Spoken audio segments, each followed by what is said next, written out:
हम पढ़ा रहे थे पंचायती राज सिस्टम, और उसमें कल हमने आपको पंचायत समिति और जिला परिषद को कंप्लीट किया था।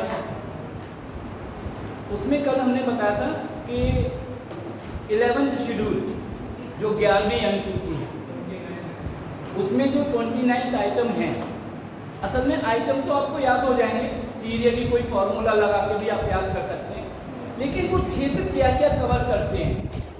एक्चुअली क्वेश्चन उसी तरह के आते हैं कि इनमें कौन कौन से, अगर मान लो हमने कह दिया जैसे जल संसाधन है, अब जल संसाधन आपने खाली लिखा कि जल से संबंधित है, लेकिन आपको ये भी पता होना चाहिए कि जल संसाधन में एक तो नेचुरल रिसोर्सेज है, प्राकृतिक, जो तालाब में पानी है, उसमें नदियों में, तो लेकिन कुछ ऐसे हैं जो अननेचुरल, जो मैन मेड होते हैं, कि जैसे अगर तालाब नहीं है किसी गांव में तो पानी नहीं भरा जाएगा, तो क्या पशुओं के लिए पीने के लिए कहाँ से साधन आएगा, है ना। और अगर सिंचाई का साधन नहीं है तो वहाँ का प्रधान या ग्राम सभा क्या क्या एक्शन लेगी। उस टाइम क्या होता है कि नहरें, आपको ध्यान होगा प्रथम पंचवर्षीय योजना किस चीज़ के लिए थी, हरित क्रांति के लिए थी, और हरित क्रांति किससे संबंधित है, किसानों से, किसानों के वेलफेयर के लिए। तो उस टाइम आप इधर बैठे, तो उस टाइम क्या होता था कि जो कृषि से संबंधित कार्य थे उन पे पंडित जवाहरलाल नेहरू ने बहुत ध्यान दिया।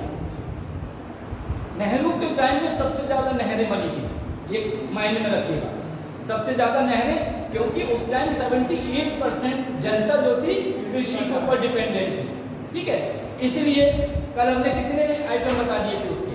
और आज बड़ा इंपॉर्टेंट टॉपिक है, वो ऐसा होगा जो शायद आपको कुछ बुक्स में नहीं मिलेगा, वो बताएंगे आपको, और जो जानकारी भी ऑल इंडिया लेवल की है। क्या है, क्या पढ़ा था आपको, कितना सीरियल नंबर मालूम है, क्या क्या बताया था, क्या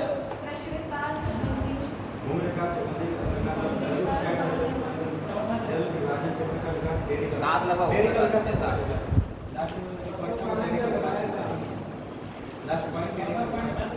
पशुपालन पर डेयरी, भूमि विकास लघु चकबंदी है, लघु सिंचाई और जल प्रबंध, और ये सब हो गया था, जल विभाग हो गया। अच्छा, डेयरी उद्योग का हो गया। उसमें एक चीज और था, कुक्कुट पालन, मुर्गी पालन, जानवरों का जो होता है ना बर्ड, उसी के बाद बात चल रही थी। अगले एक और लिखिए, मत्स्य उद्योग, जैसे मछली पालन है, उसमें क्या करती है गवर्नमेंट, गांव में रोजगार बढ़ाने के लिए लोन देती है। तालाब, अगर आपके पास अपनी जमीन है वेल एंड गुड, तो उसकी बाउंड्री के लिए प्लस अंदर ईंटें, कुछ हिस्से में ना आपने देखा होगा, देखे तालाब जो मछली पालन वाले होते हैं, बीच में नहीं लेकिन कुछ साइड से पक्के तालाब होते हैं, और उसमें बैन लगा होता है। ये नहीं है किसी ने मछली पालन किया, पता चला दूसरे लोग रात में मछली मार के चले आए, ये नहीं हो सकता। उसके लिए वो एक्शन ले सकते हैं, उसमें एक्शन ले सकते हैं, इसलिए उसका बीमा भी होता है। तालाब होता है, उसका बीमा भी होता है, उसके लिए लोन भी दिया जाता है, उसमें सब्सिडी भी मिलती है। कहीं कहीं कुछ चीज़ों में, जैसे मुर्गी पालन है या बकरी पालन है या मछली पालन, ये सब उसमें 2/3 सब्सिडी मिलती है। जैसे अगर आपने मान लो 30,000 का लोन लिया तो 20,000 रुपये की छूट मिल जाती है, ये प्रमोट करने के लिए, ठीक है। तो हैं, हाँ, अभी मत्स्य एक उद्योग के रूप में है। क्यों है उद्योग के रूप में, क्योंकि हमारा पूरा देश, अगर हम अपने देश की भौगोलिक स्थिति की बात करें तो ये जितना एरिया है सब समुद्र से घिरा हुआ है नहीं है। इसका मतलब कितना, तीन साइड में, इधर ईस्ट वेस्ट और साउथ, ये सब तीनों हिस्सा उसका है। तो मत्स्य का, अगर आप साउथ में जाएंगे तो आपको पता चलेगा कि वहाँ पे मछली पालन का जो उद्योग है, वहाँ पे इतने इससे बड़े बड़े रूम हैं, स्टोर रूम, वहाँ पे क्या करते हैं लोग, मछलियों का स्टोर करते हैं, और बहुत सी जगह रोड पे सुखाते हैं मछली, सूखी मछली का पिकल वगैरह, अचार वगैरह खाते हैं। तो उनका देखिए, बंगाल और मद्रास और केरल और ये तमिलनाडु का, आंध्र प्रदेश का एरिया है, वहाँ पे क्या करते हैं, चावल ज़्यादा पैदा होता है और मछली, एक नाम सुना होगा आपने, दाल भात या वो खाते हैं, या फिर माछ भात खाते हैं, भात कहते हैं चावल के लिए यहाँ पे। तो उनका मेन फूड है, ये भी मायने में रखना चाहिए। बंगाल के साथ अगर आपको रसगुल्ला याद है तो आपको ये भी होना चाहिए, वहाँ का मेन फूड है मछली चावल। पंजाब का, कल हमने एक परसों विविधता में एकता दिवस था, कल भी मनाया था और परसों भी मनाया था। तो उसमें पूछते हैं जैसे मक्के की रोटी और चने का साग, वहाँ पंजाब का हो गया। हमारे यहाँ पे क्या सबसे ज़्यादा खाई जाती है? गेहूँ की रोटी वगैरह। राजस्थान में ज्वार बाजरा जाता है। तो ये सब साउथ में इडली डोसा क्यों खाते हैं वहाँ पे ज़्यादा? क्योंकि जितने भी चावल की पैदावार ज़्यादा है, जो भी प्रोडक्ट होते हैं उसी के बने हुए होते हैं। हाँ, कई है, उपमा है, उत्तपम है और बहुत सी चीज़ें हैं। ठीक है, वहाँ का सामर रसम तो चलती है, रसम तो ठंडी वो खट्टी उसके लिए होती है, that I need not to explain. और उसके बाद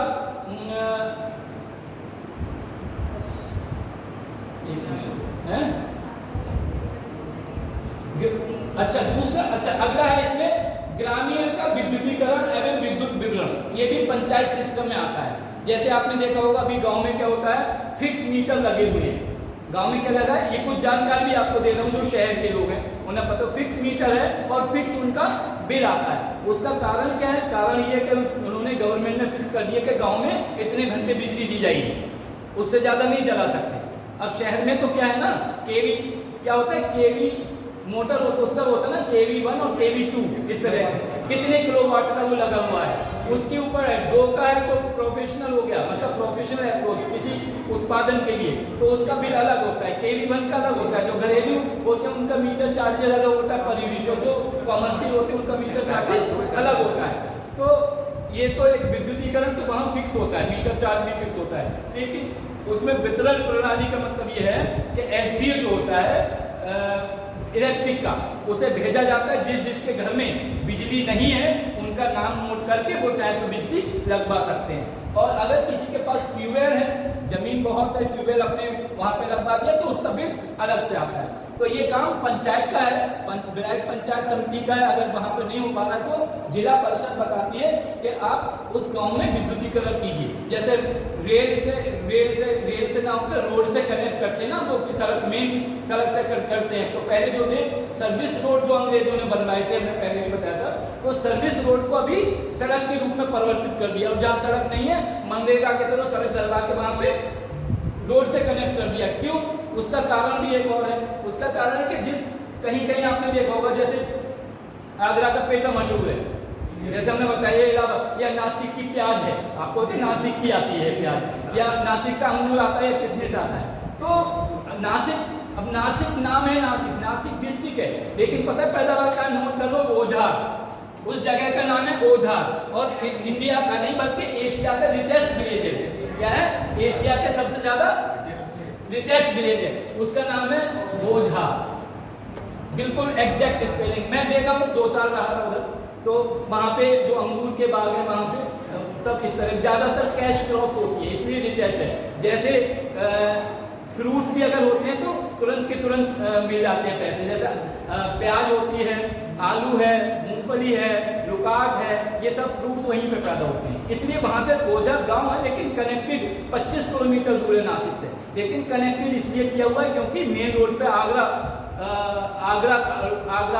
वाले रूट पे है, नेशनल हाईवे नंबर 2 कहलाता है, वहाँ पे है। तो इसलिए बनाया गया है ये कि विद्युतीय, उसके साथ साथ इन्हें गांव से जब तक नहीं जोड़ेंगे तब तक हमारा देश एक विकासशील से विकसित देश नहीं बनेगा। और अगला है अपरांपरिक ऊर्जा का स्रोत, अनट्रेडिशनल जो एनर्जी होती है। अब अनट्रेडिशनल कैसी है? ठीक है, बिजली बनती है। जैसे समुद्र के किनारे कुछ गांव होते हैं, उन गांव में क्या करते हैं, पवन ऊर्जा जैसे होता है ना, तो उन सब के जो अनट्रेडिशनल है, जो ट्रेडिशन में नहीं है, उनको बढ़ावा देते हैं। अच्छा, ये कहाँ पे होती है? ज़्यादातर पहाड़ी एरिया है, समुद्री एरिया है, ऐसी जगह जहाँ हमारे यहाँ तो कोई ऐसी प्रॉब्लम नहीं है क्योंकि यहाँ मैदान कहलाती है, मैदानी हिस्सा कहलाते हैं। पठारी हिस्सा है, राजस्थान का एरिया है, या पहाड़ का एरिया है। पहाड़ का जैसे तमिलनाडु में एक जगह ऊटी, उडक मंडलम उसे बोलते हैं, लेकिन वो that is known as Nainital of south, दक्षिण भारत का नैनीताल कहलाता है। तो इस जगह में क्या है, जो अनट्रेडिशनल, जहाँ पे हम बिजली नहीं पहुँच सकती, सड़क एक बार तार टूटा, पता चला 23 पिन पॉइंट है। पिन पॉइंट जानते हो, जो घुमाव होते हैं, हाँ, पिन बोलते हैं। ये स्पिन नहीं, पिन बोलते हैं एक्चुअली। पिन पॉइंट का मतलब जैसे उन्होंने ये कर दिया ना, जैसे साइंस के बच्चे जो ऑप्टिक्स पढ़े हुए वो जानते होंगे सब चीजें। पढ़ा फिजिक्स, ऑप्टिक्स का है ये, है नहीं है कोई पीसीएम का? कौन है पीसीएम का? तो पता नहीं है ऑप्टिक्स का है ये, पढ़ा नहीं पढ़ा? तो यहाँ पर बस यहाँ से शुरू, यहाँ पर पहुंचने के लिए क्या करती है, बस यहाँ से ऐसे पूरा चलती रहती है। 3-4 जगह है, एक ऊटी है, एक नैनीताल है और एक है बालाजी तिरुपति मंदिर। तिरुपति से ऊपर जब जाते हैं तिरुमला में तो 23 पिन वहां पर भी है। ये सब नोट होना चाहिए आपके पास। जैसे कभी कभी आपको तो टॉय ट्रेन चलती है, टॉय ट्रेन दार्जिलिंग में चलती है, मथेरन में चलती है, यूपी में चलती है, जो कि 1 घंटे में 85 किलोमीटर चलती है। चलते चलते आप फोटो खींच सकते हैं वहाँ पे। तो ये जो सिस्टम बनाया हुआ है वहाँ पे, जो अनट्रेडिशनल सोर्स ऑफ एनर्जी है। अच्छा, सोर्स ऑफ एनर्जी का मतलब केवल बिजली से नहीं है, पानी से भी है। एनर्जी इज ऑल्सो क्या, water is also source of energy, है नहीं है? अच्छा, इसी तरह बहुत सी ऐसे नेचुरल सोर्स तो वहाँ है, लेकिन अननेचुरल नहीं मिलते। यहाँ पर जो हम आर्टिफिशियल, जो मैन मेड कहलाते हैं, वो चीज़ नहीं है। लेकिन जो जहाँ हवा तेज चलती है, जैसे मद्रास में सबसे ज़्यादा गर्मी होती है। हम कभी कभी बोलते हैं ना, मद्रास का आदमी काला काला क्यों होता है? गर्मी क्यों होती है वहाँ? बात तो गर्मी है तो सभी को पता है। इक्वेटर में विषुवत रेखा वगैरह का जो थोड़ा सा पार्ट है, लेकिन ज्यादातर लोग मजाक में कभी कभी कह देते हैं कि लंका जब जली थी तो सारा धुआं तमिलनाडु में आया था, इसलिए वहाँ के लोग काले हो गए हैं। बट इट इज जस्ट जो, तो ये जो चीजें हैं यहाँ पर कि जो अनट्रेडिशनल है, ये पंचायत का काम है। अभी एक बहुत इंपॉर्टेंट टॉपिक आएगा 70-30 के बाद, वो आपको सब पूरा क्लियर हो जाएगा। नेक्स्ट है इसका कि ये पंचायत का काम है गरीबी उन्मूलन करना। अब ये तो कर दिया, गरीब इरेडिकेशन ऑफ पॉवर्टी जैसे कहते हैं। अब गरीबी उन्मूलन होगा कैसे? जो गरीब लोग हैं उन्हें पट्टे की जमीन दिया जाती है एग्रीकल्चर के लिए, उनके लिए मकान दिए जाते हैं, उनके बच्चों के लिए स्कूल में दाखिला के लिए फीस माफ की जाती है, स्कॉलरशिप दी जाती है, दी जाती नहीं, बैग दिए जाते हैं फ्री में किताबें दी जाती हैं और मिड डे मील दिया जाता है खाने के लिए। तो गरीबी खत्म होगी। क्यों गरीबी कैसे खत्म होगी? इससे क्योंकि उनके माँ बाप का जो जिम्मेदारी थी वो थोड़ा सा कम हुआ, और इससे वो क्या करेंगे, अपने रोजगार में जो पैसा इधर खर्च करना था रोजगार में खर्च करके आगे प्रोग्रेस कर सकते हैं। ये ड्यूटी किसकी है? ये भी ग्राम पंचायत की। इसीलिए इसे लोकल बॉडी गवर्नमेंट कहते हैं। कि लोकल बॉडी मतलब क्या? स्वशासन के लिए स्थानीय सरकार, क्या कहते हैं? स्थानीय सरकार बोलते हैं। इसीलिए इसे स्टेट इलेक्शन कमीशन के अंडर में दिया गया, ना कि सेंट्रल इलेक्शन कमीशन के, सीईसी के अंडर में नहीं आता। इसके इलेक्शन भी अलग ही होते हैं। गरीबी उन्मूलन समझ गए आप? कार्यक्रम ये चलाना है। शिक्षा स्पेशली प्राथमिक शिक्षा और माध्यमिक मीन्स 1st to 12। आपको पता होगा जैसे अब यहाँ पर हमारा डिग्री कॉलेज है, ये सब किस में आते हैं? यूजीसी के अंडर में आते हैं, और वो सब सेंटर के अंडर में है। लेकिन यहाँ पर 1st to 12 वो स्टेट गवर्नमेंट के अंडर में आती है। इसीलिए देखा होगा माध्यमिक शिक्षा बोर्ड उत्तर प्रदेश है नहीं, उत्तर प्रदेश इलाहाबाद बोर्ड वाला जो होता है। और उसके बाद सीबीएसई अगर है, सेंटर से रिलेटेड है, लेकिन उसने अपनी ब्रांचेस खोल रखी है। तो बहुत से बोर्ड है, आईसीएसई बोर्ड है, सीबीएसई बोर्ड है, यूपी बोर्ड है, हर स्टेट में अलग अलग है। तमिलनाडु बोर्ड अलग है, हरियाणा का बोर्ड अलग है, पंजाब का बोर्ड अलग है। तो वो किस लिए? अपने यहाँ की शिक्षाओं को बढ़ाना। एक एडिशनल नॉलेज यही है कि अभी आपने देखा होगा नीट में स्पेशली लोकल लैंग्वेजेस के लिए बढ़ावा दे रहे हैं।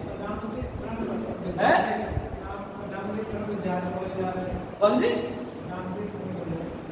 प्रधानमंत्री श्रम विद्यालय। हमें क्लियर नहीं हुआ, साफ साफ बोलो, खड़े होकर बोलो, बोले को बताओ, जल्दी बता दो जल्दी से। प्रधानमंत्री श्रम विद्यालय खोले जा रहे हैं, तो अभी खोले नहीं, खोले जाएंगे। छोड़ दो सब, हम कह रहे हैं उससे विद्यालय खोलने की जगह आईटीआई और जो कंप्यूटर सेंटर कर रहे हैं उसमें पैसा लगा दें तो शायद बहुत होगा। श्रम विद्यालय मीन्स व्हाट? क्या कराना चाहते हो आप? क्या बीटेक वाले श्रम विद्यालय नहीं है? BTech electrical, BTech instrument, BTech mechanical, ये सब बीटेक इंफॉर्मेशन टेक्नोलॉजी के श्रम विद्यालय नहीं है? ये सब जितने प्रोफेशनल कोर्स है ये सब श्रम विद्यालय हैं। हम तो कह रहे हैं जो हमारे पास है उसे बचा ले तो शायद सही रहेगा। Yes sir. आईटीआई आपने 300, आपको पता है 2020 में 300 बीटेक कॉलेज बंद हो गए। Who is responsible? जिसने पैसा लगाया क्यों जाएगा? अगर मैं सोचूंगा कॉलेज बनाना, मैं क्यों चाहूँगा अगर मेरे बच्चे की मर्जी नहीं है स्कूल चलाने के लिए? Why I will think. तो बात खुलने की नहीं है। जो इंफ्रास्ट्रक्चर हमारे यहाँ पहले एजुकेशन से, आप आईएएस की एग्जाम दे रहे हो, आप आईएएस की प्रिपरेशन कर रहे हो, ध्यान रखना। मैं मुझे नहीं पता कोई लेखपाल और क्लर्क नहीं कर रहे, तो वही सोच रखो।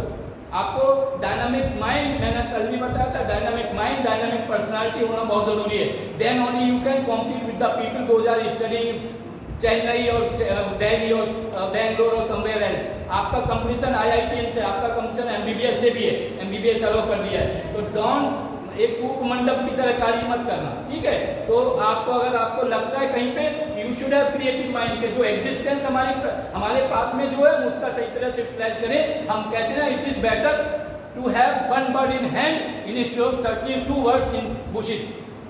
हमारे पास एक अगर चिड़िया है, हम उसे छोड़ दें, हम 2 पकड़ेंगे, दोनों झाड़ियों में पता चला 2 भी नहीं मिली और 1 भी नहीं मिली, तो इस बेटर ऑलवेज बेटर। बात सही है, समझ रहे हो? इंग्लिश का कोटेशन है। तो हम कहते हैं कि जो हमारे पास नॉलेज है, अभी जो हम पढ़ा रहे हैं, मैं बात करता हूँ अक्सर, जो हम पढ़ा रहे हैं उसे मेंटेन करना भी बहुत जरूरी है, उसे डिके नहीं होना चाहिए। तो ये जो शिक्षा का है कि यूजीसी डिग्री कॉलेज आते हैं सेंट्रल गवर्नमेंट, तो उनका काम है। इसलिए आपने देखा होगा प्राइमरी स्कूल्स में रेशियो रखा गया डिग्री कॉलेज में भी, लेकिन प्राइमरी स्कूल में कई जगह मिड डे मील वगैरह ग्राम प्रधान के हाथ में दे दिया गया है, जिससे कोई घोटाला ना हो, रसोईया कैसे रखना है, क्यों? इसलिए पंचायत से शिक्षा को जोड़ा गया है। शहर जहाँ पे भी है तो ग्रेजुएशन तक और इंटर कॉलेज को पूरा मॉनिटर भी करते हैं। आपने देखा होगा बहुत जगह DIOS तो है ही, वो तो he is representative of government, लेकिन पंचायत का भी हिस्सा है उसका, ठीक है? नेक्स्ट है इसका एक्चुअली ज़्यादा है, इसलिए मैं बता रहा हूँ, तकनीकी प्रशिक्षण और व्यावसायिक शिक्षा। आपने जो अभी बात की थी टेक्निकल एजुकेशन, जैसे IIT तो ITI तो है ही, IIT बहुत लेवल की, मैं I am talking about panchayat समिति ऑफ उत्तर प्रदेश। अब हम ITI की बात करते हैं, इसके साथ ITI क्या होता है? फिटर में होता है, ड्राफ्ट्समैन में होता नहीं, अलग अलग इलेक्ट्रिकल में होता है। इसी तरह हाँ कंप्यूटर, अब तो ये अभी आया है मैंने। एक और चीज होती है diploma in mechanical engineering, diploma in electrical, diploma in electronics, होता नहीं होता है, डिप्लोमा इन कंप्यूटर एप्लीकेशन। तो ये प्रोफेशनल क्वालिफिकेशंस में आता है, MBBS और BTech सब प्रोफेशनल, एकेडमिक में अप टू PG PhD वगैरह आता है। तो उसको बढ़ावा देना और उसके साथ साथ उसकी ट्रेनिंग, जैसे आपने कहा BEd प्राइमरी टीचर के लिए किसकी जरूरत है? BEd के लिए जरूरत। BTech के बाद में एक MBBS और BTech के बाद में एक कोर्स होता है जिसे अप्रेंटिस कोर्स बोलते हैं। एक भाई MBBS करने के बाद क्या वो सीधा सर्जरी वाला के ऑपरेशन शुरू कर देगा? पित्ती की थैली से पत्नी निकाल देगा? नहीं निकालेगा ना। हार्ट का ऑपरेशन करेगा? नहीं करेगा ना। तो इसके लिए वो क्या करते हैं, थर्ड ईयर से क्या करते हैं, वो एक नियम है कि MBBS का जो कॉलेज होगा उसके साथ 300 बेड का हॉस्पिटल होना जरूरी है, क्योंकि प्रैक्टिकल कहाँ करेंगे? चलते हुए आदमी को थोड़ी बुला के कहेंगे लो अभी आपके आँख का ऑपरेशन कर दी। सो ये कंपल्सरी है 300 बेड का हॉस्पिटल। तो थर्ड ईयर में उनके लिए सिखाया जाता है। फर्स्ट ईयर में बेसिक चीजें सिखाई जाती हैं, एनाटॉमी, बायोकेमिस्ट्री एंड फिजियोलॉजी, ये 3 सब पेपर होते हैं MBBS में। सेकेंड ईयर में शुरू होता है दूसरी चीजें होती हैं, कई हैं फार्मास्यूटिकल वगैरह, दवाइयाँ कैसे बनती हैं। थर्ड ईयर में प्रैक्टिकल शुरू होता है, ठीक है? वो ज़्यादा लंबा हो जाएगा, उस पर डिस्कशन कर लिया तो, but I give you total information. तो उसमें क्या होता है कि वो इसलिए ज़रूरी है कि आपको प्रोफेशनलिज्म आना चाहिए। आपका ऑपरेशन, कान का ऑपरेशन, ENT स्पेस, ये नोज थ्रोट वाले या कार्डियोलॉजिस्ट है तो हार्ट का ऑपरेशन कैसे सीखोगे, या ऑर्थोपेडिक्स का कैसे सीखोगे। ये सब चीज़ें क्या कहते हैं कि तो कहावत है कि जितना पुराना वकील, डॉक्टर और इंजीनियर होगा उसकी कीमत बढ़ती जाती है, क्योंकि एक्सपीरियंस बढ़ता जाता है। इसलिए प्रोफेशनल कोर्स के लिए, या हम बात करें प्रोफेशनल कोर्स की तो हाईफाई होगा नीचे लेवल पे कि डिप्लोमा चाहे 2 वर्ष का हो, 1 साल का हो। आपने जो श्रम, प्रधानमंत्री श्रम वाली बात कही थी, एक और योजना चली थी कंप्यूटर के लिए, सेंटर खोले गए थे बीच में, बहुत से ज़्यादा स्वरोजगार योजना के तहत खोले गए थे कि आप हैं कौशल विकास योजना चली थी और बनियान पहन के लोग घूमते रहते थे। तो कौशल विकास योजना पंचायत समिति का ही था इसमें, और अभी बताएंगे। और अभी तो छोटी सी जस्ट इन्फॉर्म कर रहा हूँ, इसलिए फास्ट जा रहा हूँ। और अभी जो डिटेल मिलेगी आपको सभी स्टेट की, you will be thinking, you will realise कि हाँ अभी UPSC की वास्तविक पढ़ाई हो रही है। इसके साथ साथ दूसरा इसमें क्या है, बाजार और मेले, अनौपचारिक रूप से बाजार जो लगाते हैं। कहीं कहीं आपने देखा होगा एक गाँव में, बड़े गाँव में बाजार है, 20 इसमें जो गाँवटियाँ जैसे हमारे होते हैं, गाँवटियाँ, गाँव का छोटा हिस्सा, मजले वगैरह होते हैं, वो सब लगा के पता चला बाजार में जा रहे हैं। उसमें क्या होता है, बाजार में फायदा क्या है, मवेशी का, बकरी हो, गाय भैंस ये सब बिकती हैं, बैल बिकते हैं, है ना, वहाँ पे खरीदते भी लोग हैं। अनाज मिलता है, अनाज की मंडी भी वहाँ लगी होती है, सब्जी भी वहाँ पे होती है, कपड़े भी वहाँ मिल जाते हैं, जब जाड़े के हो गर्मी के हो, डेली यूज़ की चीज़ें। गांव के लोग बाहर ना जाएं, ज़्यादा खर्च ना हो, इसलिए वहाँ पे चीज़ दी गई है। इसके साथ मेले क्यों, मेले दूसरी जगह से लोग आते हैं, उसमें क्या होता है, जितने भी चाहे कॉस्मेटिक आइटम हो, मतलब मेले में सब कुछ मिल जाएगा। बच्चों के लिए भी खिलौने भी मिलेंगे और बड़ों के लिए भी पता चला बुक स्टॉल भी लगी हुई है पढ़े लिखे लोगों की। तो ये तो गांव में था, लेकिन बहुत सी चीज़ें ऐसी होती हैं जो गांव में ही पैदा होती हैं लेकिन शहर में नहीं मिलती हैं। इसलिए जिला परिषद लेवल पे एक नई चीज़ शुरू हुई थी, उसे कहते हैं अर्बन हाट। अर्बन हाट मैंने कल भी एग्जाम्पल दिया था, खिरनीबाग मेले में लगती है अर्बन हाट, या कश्मीर के लोग आते हैं, या फिर भूटान के लोग आते हैं, बुढ़िया मार्केट जिसे बोलते हैं, लगती थी गोविंदगंज में। तो ये सब चीज़ें किस लिए, कि यही है विविधता में एकता, कि हमें अगर मर्जी हो कि अगर हम लुधियाना के कपड़े पहने, या कश्मीर की शॉल लें, पश्मीना शॉल लें, या हमें कांजीपुरम सिल्क की साड़ी चाहिए, बनारस की तो हम पहनते ही रहते हैं साउथ से, तो वो कहाँ से मिलेगी। तो उसके लिए फिर बड़े लेवल पर दिल्ली जैसी जगह में मेले लगते हैं। तो ये मेला, बाजार, हाट, अलग अलग नामों से हर जगह कहते हैं। हाट बंगाल का शब्द है, हाट माने बाजार, हाट बाजार। वहाँ तो कई स्टेशन भी ऐसे हैं कि ये हाट स्टेशन नाम है कि जहाँ बाजार लगती है। तो लोग का जो जनता ट्रेन वगैरह चलती रहती है, उससे लोग जाते हैं, दूधिया वगैरह, मिठाई सब कुछ मिलती है। तो ये प्रमोट करना आपको ब्रॉड वे में इसलिए पढ़ा रहा हूँ कि अगर आपने 80% भी पढ़ा तो कम से कम 50% याद रहेगा। So you will be able to write in mains of the examination, क्योंकि ये जो मैंने बताया था पॉलिटिकल साइंस का 5 से लेकर 23 नंबर तक हमेशा आता है, और आप 100% करोगे then only you will score 55%। इसलिए टॉपर 55% पर रहता है यूपीएससी का। उसके बाद नेक्स्ट आता है बहुत इंपॉर्टेंट, कि गाँव में आपने हो सकता है अभी खत्म कर दिया हो, लाइब्रेरी, पुस्तकालय गाँव में खोलते हैं। इसलिए क्योंकि बच्चों को एजुकेशन से संबंधित उनकी ड्यूटी है, ग्राम प्रधान की के पुस्तकालय होना चाहिए। वो होता कहाँ है, आपको बताया था कम्युनिटी सेंटर होता है, एक सामुदायिक केंद्र होता है, वहाँ बना दिया जाता है, जहाँ टीवी होता है एक रूम में, एक में एक आदमी बैठ जाता है, वहाँ बुक्स लेके बैठ जाता है, किस तरह की बुक चाहिए वो सब, चाहे वो किसी अच्छे विचारक की हो, चाहे वो कंपटीशन से संबंधित हो, किसी चीज़ से संबंधित हो, और वो सब चीज़ें पुस्तकालय के भी ये सुविधा है, होना चाहिए। ये असल में क्या होता है, इसीलिए कहा है, अभी एक आएगा, एक है कि हरियाणा में ये नियम, कई जगह नियम बना दिया पढ़े लिखे का भी, अभी नहीं बताऊंगा, अगला पॉइंट है, और कई सिस्टम बनाए हैं अपने अपने पंचायत लेवल पे। इसलिए कहते हैं कि यदि पढ़े लिखे लोग ग्राम प्रधान से लेकर प्रधानमंत्री तक बने तो मुझे लगता है देश आराम से हमारा विकास कर सकता है।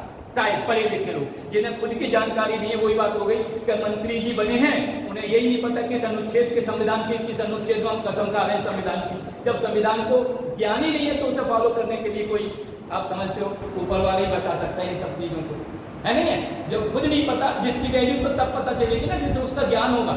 जैसे छोटा सा बच्चा है, इतना बड़ा सांप उसके सामने आया है, मम्मी किचन में, वो तो बच्चा को तो नहीं पता सांप है उसे, वो तो सांप ऐसे आएगा, मैं सच्चाई बता दूं, वो तो झपट्टा मारता है ना बच्चा, एकदम ऐसा पकड़ा उसने और पता चला मुंह उसके वो आ गया, हाथ में फन आ गया उसका, और वो ऐसे ऐसे कर रहा है। पता चला वो इतनी तेज मुट्ठी होती है, अगर किसी के बाल पकड़े होंगे किसी बच्चे ने तो आपको पता होगा कि वो सब कुछ बाल टूट जाएगा लेकिन मुट्ठी नहीं छूटेगी। तो इसी तरह सांप को जब उसने पकड़ लिया तो पता चला 2 मिनट में सांप मर गया। मम्मी आई और ये बच्चा सांप, मम्मी डर रही है, बच्चा खेल रहा है, क्यों, उसे जानकारी नहीं है।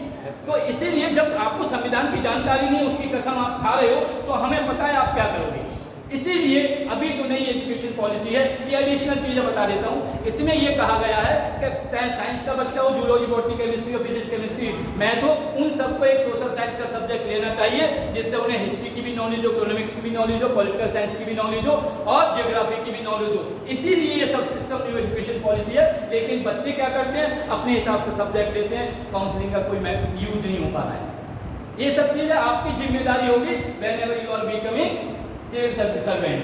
अगला है उसका सांस्कृतिक क्रियाकलाप। आपने देखा कि हमारे संविधान में बहुत सी चीज़ें दी गई हैं कि विविधता में एकता है, चाहे किसी भी भाषा का आदमी हो, किसी भी जाति का आदमी हो, किसी धर्म का आदमी हो, किसी north east west north south कहीं का भी व्यक्ति हो, सबको अपनी अपनी संस्कृति का मतलब इसमें है कुछ अधिनियम में 1993 में, जो मैंने कहा 1996 में स्पेशल प्रोविजन आया था अनुसूचित जनजाति का, उसके बारे में बताऊंगा आज मैं। और इसीलिए उनकी रक्षा के लिए अनुसूचित जाति अनुसूचित जनजाति की संस्कृति की रक्षा के लिए कुछ अधिनियम बनाए गए थे, जिसमें ये कहा गया था कि इन शेड्यूल्ड एरिया में ना ही कोई जगह ले सकता है, इनके हिसाब से चलेंगे, क्योंकि उनके ट्रेडिशन अलग होते हैं, हर एक जाति धर्म के ट्रेडिशन अलग अलग होते हैं। तो उनके ट्रेडिशन को, उनकी संस्कृति की रक्षा के लिए हमारे संविधान में पंचायती राज व्यवस्था में भी जो स्टेट इस तरह के उन्हें ये प्रोविजन बनाए गए थे जिससे उनकी संस्कृति की रक्षा होती रहे। इसीलिए आपने देखा होगा कि कहीं कथकली है, कहीं ओडिशा है, कहीं बिहू होता है फेस्टिवल, कहीं ओणम होता है, कहीं मतलब अलग अलग है, कहीं लोहड़ी होती है। जैसे यही एक त्यौहार है लोहड़ी का, लोहड़ी पंजाब में कहते हैं, यहाँ एक ही त्यौहार है लेकिन नाम अलग अलग है उसके, है नहीं, तो जानते नहीं सब। तो ये सब एक ही चीज है, और जितने त्यौहार होते हैं सबका कोई ना कोई कारण रहता है, वो इसलिए रखे गए हैं। जैसे स्पेशली कहते हैं जो धार्मिक उसमें विश्वास नहीं करते हैं, वो कहते हैं कि दीपावली इसलिए मनाई जाती है, बरसात के बाद सफाई हो जाती है। हम लोग ऐसे में देखते थे ये सब चीजें ना, कुछ लोगों की धारणा ये है, कुछ लोगों की ये सब, तो डिपेंड अपॉन किस है। तो उस अगर हम पंचायती राज व्यवस्था की बात करें तो जितने भी मेले वगैरह जो सब लगते हैं वो वहाँ की संस्कृति और उसको बचाने के लिए भी, और ये जिम्मेदारी किसकी है, पंचायत व्यवस्था की जिम्मेदारी है। तो जहाँ के वो प्रधान है, जहाँ वो रह रहे हैं, उसकी संस्कृति की रक्षा करें। उसके बाद अगला पॉइंट है स्वास्थ्य और स्वच्छता। ये ड्यूटी है प्रत्येक व्यक्ति की। जैसे आपने देखो PSC होती है, प्राइमरी हेल्थ सेंटर होते हैं। प्राइमरी हेल्थ सेंटर किसके लिए होते हैं, इसलिए होते हैं प्राइमरी हेल्थ सेंटर कि जो गांव के लोग हैं जिन्हें सुविधाएं नहीं मिल रही हैं, उन लोगों को क्या लेना है, जियोग्राफी लेना है, हाँ जियोग्राफी लेना है ना। तो जो PSC है आपने देखा होगा, अभी एक और सिस्टम शुरू किया है सेंट्रल गवर्नमेंट ने, स्टेट गवर्नमेंट ने, और वो है उनके लिए, इसे लगा दे, उनके लिए क्या देना है, एक एम्बुलेंस सिस्टम शुरू किया है। तो अगर और उनकी सेफ्टी के लिए क्या किया है, उनकी आगे चेंज कर देना, ठीक है।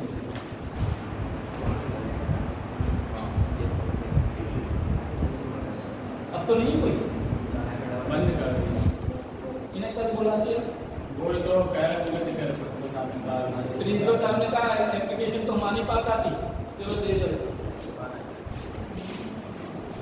अब मसला ना स्वास्थ्य के लिए आपने देखा होगा कम छोटे छोटे आपने ब्लॉक लेवल पर भी डॉक्टर है, डिस्ट्रिक्ट लेवल पर भी है, एम्बुलेंस की सुविधाएं दी हुई हैं, स्पेशली गायनेकोलॉजिस्ट के जो केसेज होते हैं, लेडीज की समस्याएं, जेंट्स की हैं। उसके साथ साथ एक और चीज, पोलियो उन्मूलन का, पोलियो एरेडिकेशन का वो चला था, कोड का, अभी आपने देखो जो ट्यूबरक्लोसिस उसे एरेडिकेशन की बात चल रही है, टीबी की बात चल रही है। 36 तरह की होती है टीबी, है ना, उसमें जो वाइट जो दाग पड़ जाते हैं वो भी टीबी में आते हैं, 36 तरह की होती है। तो इन सब चीज़ों के लिए सरकार ने क्या किया है, सरकार खुद जो ब्लॉक लेवल के जो हेल्थ सेंटर हैं या प्राइमरी हेल्थ सेंटर, प्राथमिक स्वास्थ्य केंद्र जो बनाए गए हैं, वहाँ पे एक नर्स या एक डॉक्टर ड्यूटी पर रहता है, रहता नहीं रहता वो अलग बात है, बट ऑफिशियली होता है वहाँ पे, ठीक है, वो बात अलग है, मिलता नहीं मिलता है। विलेज के लिए डेपुटेड होते हैं, ब्लॉक लेवल पर पंचायत समिति पे होते हैं, लेकिन वो डेपुटेड होते हैं, उन्हें डेली विजिट करना चाहिए अपने क्षेत्र में, लेकिन वो करते नहीं करते, डिपेंड करता है। इसलिए कहते हैं पढ़ा लिखा अगर ग्राम प्रधान है, पंचायत अगर पढ़ी लिखी है, लोग जागरूक हैं, तो वो उसकी ड्यूटी बन जाती है, वो डेली आएगा, कुछ भी हो।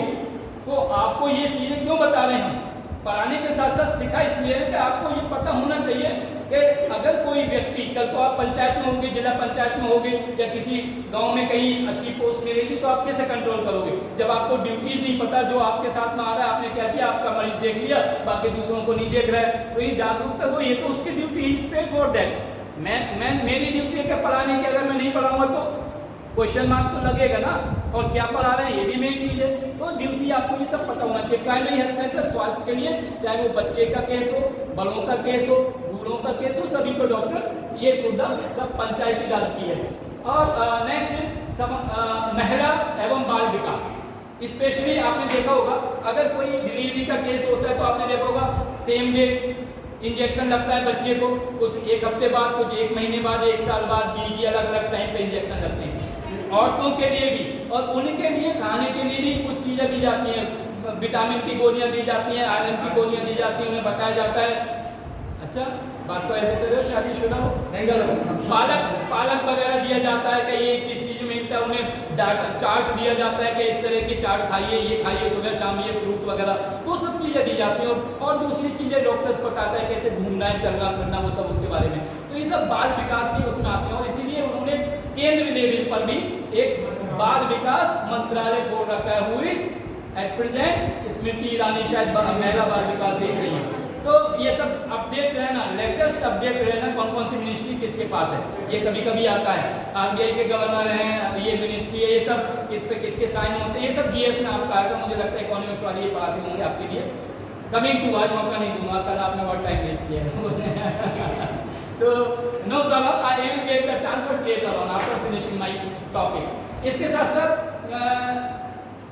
प्राइमरी स्वास्थ्य केंद्र के साथ साथ एक और चीज है, वो पता नहीं अभी है नहीं, लेकिन हर जगह औषधालय खुले हैं, हर जगह फार्मेसी वो होना चाहिए। क्या होना चाहिए? Medical stores.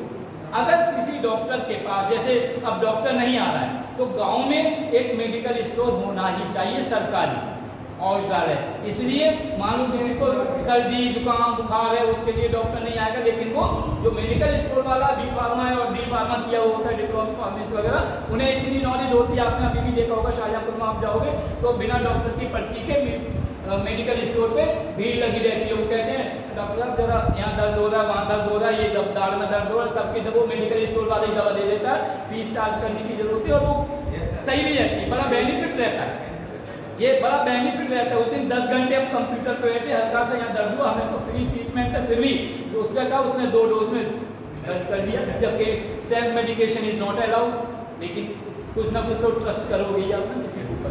तो ये जो मेडिकल स्टोर भी कंपलसरी है, ठीक, गॉट इट। नेक्स्ट है इसका परिवार कल्याण। परिवार कल्याण योजना में आपको पता ही है कि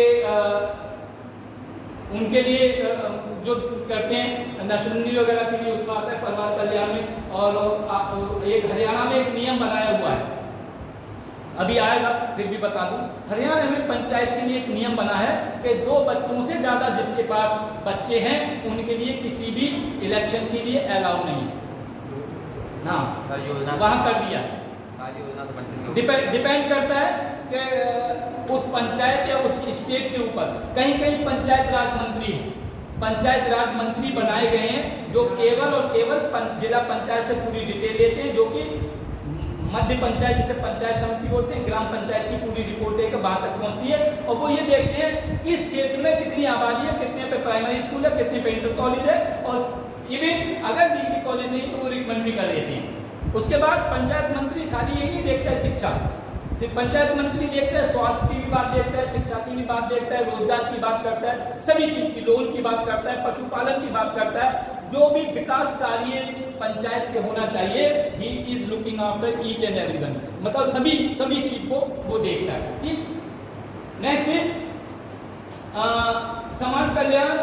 जो व्यक्ति है विकलांग या मानसिक रूप से मंद बुद्धि के, मंद माने कम बुद्धि धीरे, अक्लमंद मैंने बोला अक्लमंद और अक्लबंद, तो आप बोले अक्लबंद है, अक्लमंद होता है। मंद माने है वहाँ कहाँ, बहादुरगंज में है। आप एक बात बताओ, अक्लमंद एक शब्द है, उसे बाइफरकेट क्यों कर रहे हो? ये प्रॉब्लम है, आपने पहले वो संधि विच्छेद कर दिया उसका। अक्लमंद एक ही है, अक्लमंद एक है, तो आप ये उसे मंद क्यों कर रहे हो? मंद तो अलग हो गया। जैसे आप कहोगे, इंग्लिश में पढ़ा रहे थे, एक टीचर बोले ING जहाँ लग जाता है वहाँ रहा है, रही है, रहे की आवाज होती है। एक लड़का उठा बोले सर मॉर्निंग और इवनिंग में तो उसमें क्या है, वो अपने आप में एक शब्द है, उसने ING लगाया थोड़ी है। अगर मॉर्न का हो तो MURN पता है क्या होता है? मॉर्न माने शो, ठीक है। और इवनिंग का ING हटा दो तो इवनिंग माने बराबर या सब। सो आप उसे चेंज नहीं कर सकते। तो इसीलिए हमेशा ध्यान रखना, मैंने कल भी बताया था, ऑलवेज आई से एंड अगेन आई से कि you must have command on language, let it be English और हिंदी और whatever you are applying for civil service examination, ठीक है, गॉट इट। उसके बाद में उन लोगों को जरा उसका पूरा ध्यान, आपने देखा होगा विकलांग सेंटर भी बनाए हुए हैं, उसके लिए ट्राईसाइकिल देते हैं, 2 व्हीलर के लिए भी इंतजाम करते हैं, साइकिल का भी इंतजाम करते हैं, और वो घंटी होती है, घंटी वाली छड़ी आती है, उसका इंतजाम करते हैं। तो ये विकलांग के लिए मंद बुद्धि के स्कूल भी हैं, जैसे हम कहते हैं BED होता है, विशेष कहते हैं विशिष्ट BTC जिसे बोलते हैं, विशिष्ट प्राइमरी स्कूल में। विशिष्ट BTC का मतलब स्पेशल बच्चे भी बोलते हैं उनके लिए। अच्छा, स्पेशल बच्चे के इसके लिए एक पॉजिटिव चीज़ बताऊँ आपको कि ऊपर वाला उन्हीं को ये जिम्मेदारी देता है जो इस लायक रहते हैं। ये भी बात बता रहे हैं, ये जिम्मेदारियां हैं। तो ग्राम सभा की ये जिम्मेदारी है, उनके यहाँ पे कोई विकलांग है, या आपने देखा होगा STD बूथ पे उन्हीं को मिलता था पहले, अभी रिजर्वेशन भी शुरू कर दिया है 2% या 3% वोटएवर केस में भी हर सर्विसेज में है।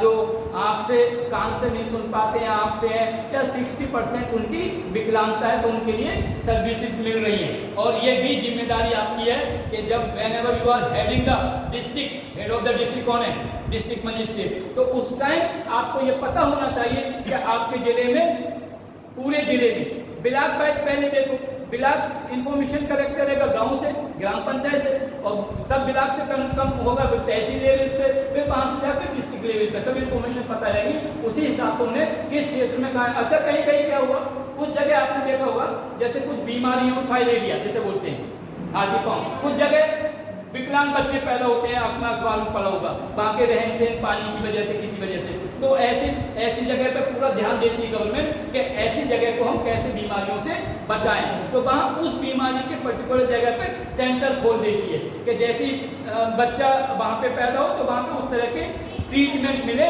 जिससे बच्चा विकलांग पैदा ना हो। कई जगह है बंगाल में, और ज़्यादातर ये वहाँ पे होता है जहाँ पर कोई ना कोई लैक ऑफ विटामिन होती है, वो विटामिन की कमी, चाहे A, B, C और D को भी हो। जैसे A की विटामिन की कमी से आपकी अंधता होती है, B की कमी से फिजिकल, और A किसमें होती है, दूध और मछली वगैरह में होती है, B फ्रूट्स वगैरह में, ड्राई फ्रूट्स में होती है, मीठे वाले फल में होती है, और दूसरी चीज़ों में विटामिन C की कमी से क्या होता है, स्कर्वी रोग होता है। विटामिन D की कमी से हाँ हड्डी रोग वगैरह का होता है, जैसे गठिया वगैरह होता है। विटामिन E की कमी से स्किन डिसीज होती है।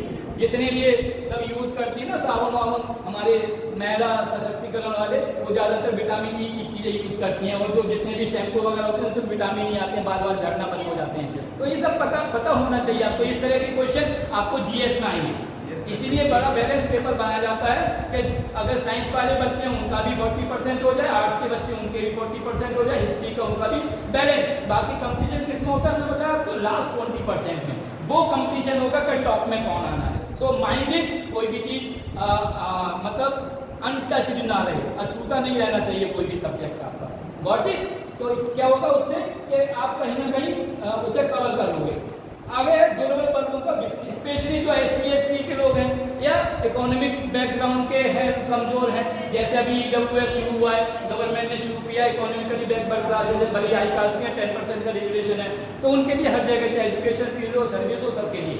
इसी तरह SC ST में जो दुर्बल वर्ग के लोग हैं उनके लिए भी ये काम ग्राम पंचायत का। देखिए ग्राम पंचायत की कितनी बड़ी जिम्मेदारी है। अगर ग्राम पंचायत सही तरह से अपना काम कर रही है तो मुझे लगता है कि बहुत कुछ आराम से हो सकता है। ऐसा कोई क्षेत्र नहीं जिसमें कवर नहीं किया हो। टोटल 29 आइटम्स है, इसलिए थोड़ा सा मुझे बताने की जरूरत ही नहीं, तो मैं कह देता 29 आइटम में बात खत्म करके आगे बढ़ जाता और तो बढ़े आगे, ये बताना जरूरी है थोड़ा सा, ये है थोड़ा सा नॉलेज हो जाएगी आपको इन सब चीज़ों की।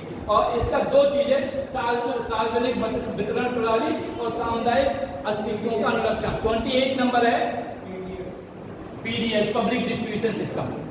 आपने देखा होगा राशन फ्री का मिल रहा है आजकल, दालें भी फ्री की मिल रही हैं, केरोसिन पहले मिलता था फ्री का, और रिफाइंड भी फ्री का मिल रहा है। अब हंसो मत, आपके साथ ही नहीं आए फ्री में बिजली फ्री की मिल रही है, ये नहीं है। बात ये है एक्चुअली क्या हो रहा है, आप लोगों को क्यों ये फील हो रहा है, फील इसलिए हो रही है क्योंकि रियल में जो गरीब हैं उनके लिए, जिनके यहाँ खाना नहीं बन पा रहा है, ये उनके लिए बनाया गया है जिन पे। लेकिन आजकल वो बात अलग है, जैसे अभी नियम बन गया है, रिकवरी भी होगी जिन बच्चों जिन्होंने ज़्यादा लिया है कि मोटरसाइकिल है, पता चला 10,000 का फ़ोन हाथ में लेके घूम रहे हो, राशन की लाइन में करें।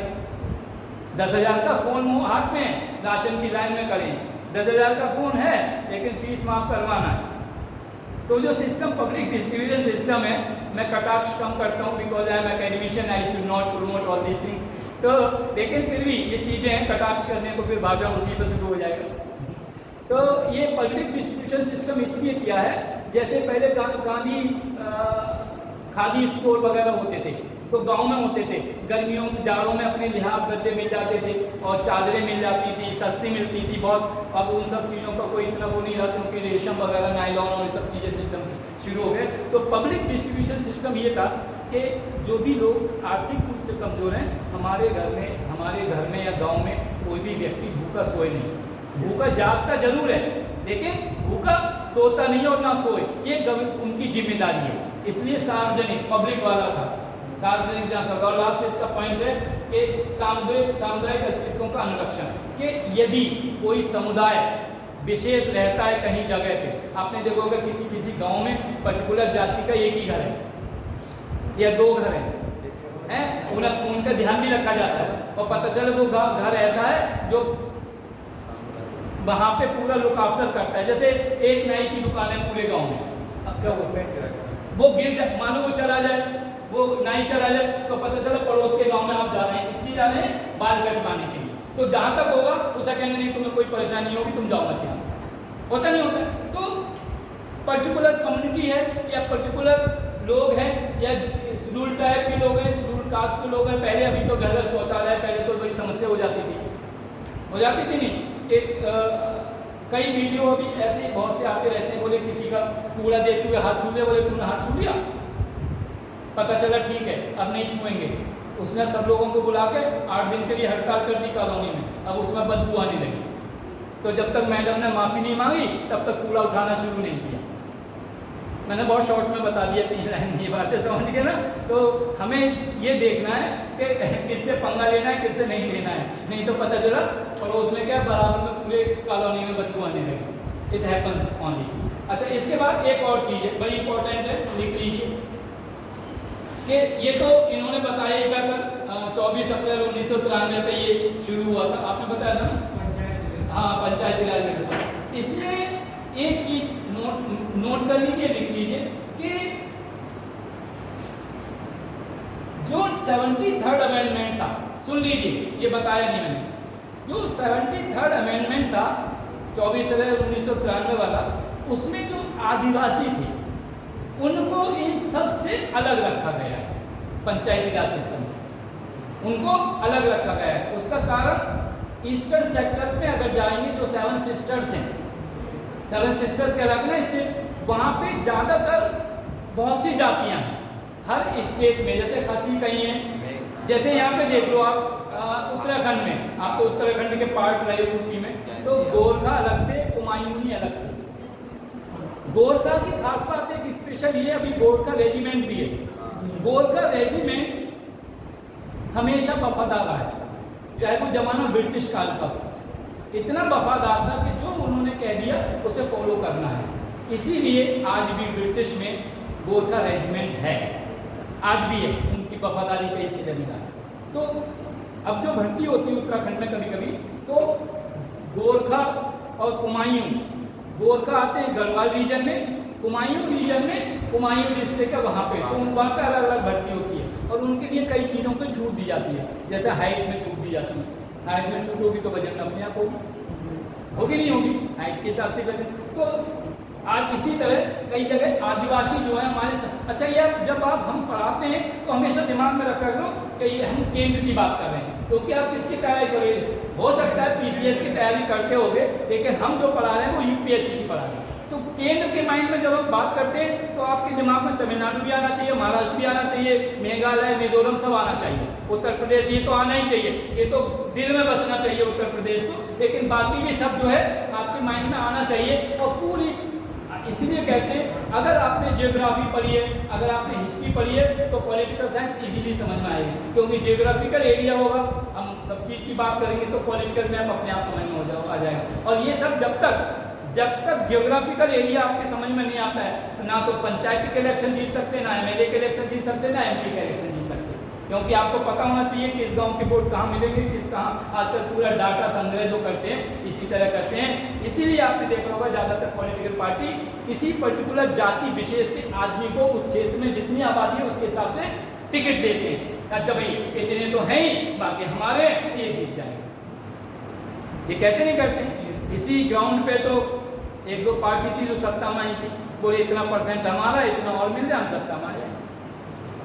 समझ गए वो, आई नीड नॉट टू से, मुझे बताने की जरूरत नहीं है, जो फैक्टर चलते हैं यहाँ पर। तो आदिवासी के लिए इससे अलग रखा गया था। और ये कितना था, आर्टिकल 243 लिख लीजिए, आर्टिकल 243 ई, 243 ई के तहत संसद में कानून बनाया गया था।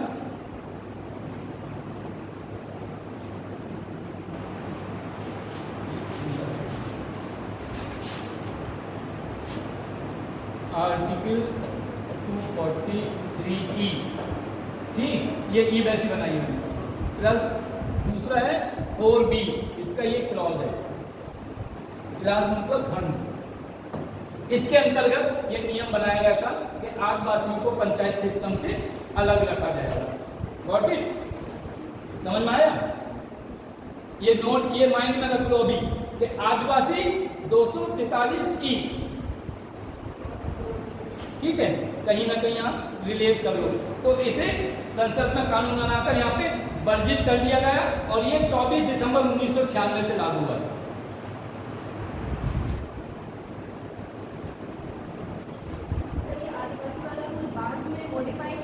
हाँ मॉडिफाई किया, इसीलिए 24 दिसंबर से 96 में ही हो गया था, लेकिन अप्लाई जो होता है 24 दिसंबर से हुआ है। विद इफेक्टिव फ्रॉम होता है ना, एक शब्द होता है विद इफेक्टिव फ्रॉम, है ये आप पढ़ा होगा, विद इफेक्टिव फ्रॉम। कोई भी डेट, इफेक्टिव डेट कब लागू कब होता है, नियम तो बना दी प्रभावी। कुछ नियम ऐसे होते हैं जो पहले से ही प्रभावी होते हैं, कुछ होते हैं आगे आने वाली डेट से, कुछ होते हैं 1 मार्च 1 अप्रैल से फाइनेंस आप कुछ आना, तो डिपेंड करता है उसमें। जैसे भी एक कानून बना है जो आतंकवाद के ऊपर बना है या उसके बोले पहले से लागू होता है, बैक डेट में लागू होता है, डिपेंड करता है उसके ऊपर। आगे है बहुत इंपॉर्टेंट, ये है, ये बड़ा ध्यान से सुनना आप लोग। देखिए पंचायत उपबंध, पंचायत उपबंध इंग्लिश का कौन है बच्चा? Anybody is from English medium? चलिए, उपबंध ब्रैकेट में लिखिए, अनुसूचित क्षेत्रों में विस्तार।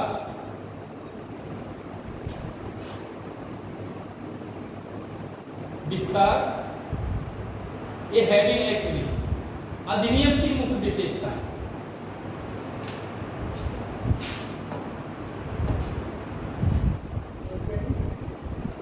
पंचायत उपबंध ब्रैकेट में लिखना, अनुसूचित क्षेत्रों में विस्तार या और फिर बंद करके ब्रैकेट अधिनियम की मुख्य विशेषताएं।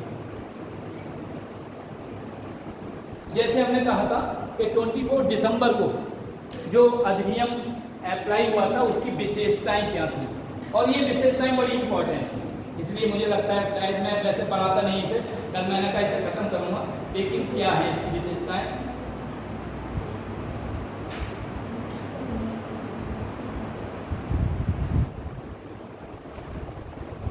पहला पॉइंट इसका है, किसी भी ग्राम सभा या ग्राम पंचायत या समुदाय को जो एक पर्टिकुलर गांव में रहते हैं, सुनोगे पहले ना, एक पर्टिकुलर गांव में रहते हैं, या ऐसा कहो एक गांव में, आपने देखा होगा एक गांव में जो पर्टिकुलर आदिवासी या समुदाय के लोग रहते हैं उसे एक ग्राम सभा माना जाएगा। एक है? हाँ, अब मैं एक छोटी सी बात बता दूं, थोड़ा सा हटके, सुन लो इधर बहुत ध्यान से। चलो एक बात बताते हैं आज आपको, ये पंचायत से सिस्टम है। अब जो भी अपने अपने ट्रेडिशन से जो भी नियम बनाए हों, आपने कहा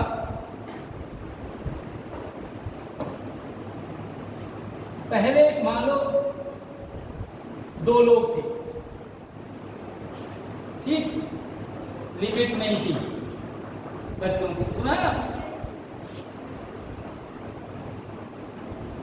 इसमें उनके